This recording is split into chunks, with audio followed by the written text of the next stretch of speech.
శివలింగం మీరు ఇంట్లో పెట్టాలి అనుకోవటమే మీ మొదటి విజయం. ఫిక్స్ అయిపోయింది అక్కడితో. అండ్ శివలింగం ఇంటికి వచ్చిన తర్వాత, శివలింగాన్ని ఇంట్లో పెట్టిన తర్వాత మీరు రోజు పూజప్పుడు ఏం చేస్తారంటే మార్నింగ్ ఓ దీపం ముట్టించండి. మీ శక్తి కలదు అంటే, అయ్యా నేను రోజు పంచామృతాలు ఎఫర్ట్ చేయగలను అంటే బ్రహ్మాండం అంతకు మించి తిరుగులేదు అసలు. మహా అయితే ఎంత అవుతుంది, 150 రూపాయలు అవుతుంది. మీరు బయటికి వెళ్ళి తెచ్చుకోలేకపోయినా ఇన్స్టామార్ట్ లో ఆర్డర్ పెట్టేసినా వచ్చేస్తుంది. నేనైతే ఇన్స్టామార్ట్ లోనే ఆర్డర్ చేస్తాను, స్విగ్గీ ఇన్స్టామార్ట్ లో.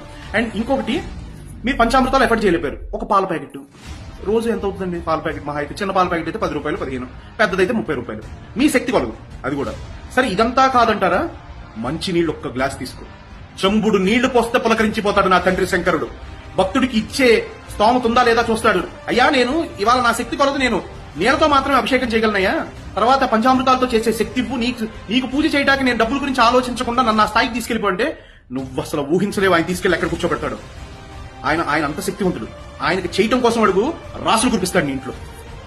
అండ్ ఆ అభిషేకం అయిపోయిన తర్వాత చిన్న ధూప్ స్టిక్ వెలిగించి ఆయన చుట్టూ దూపం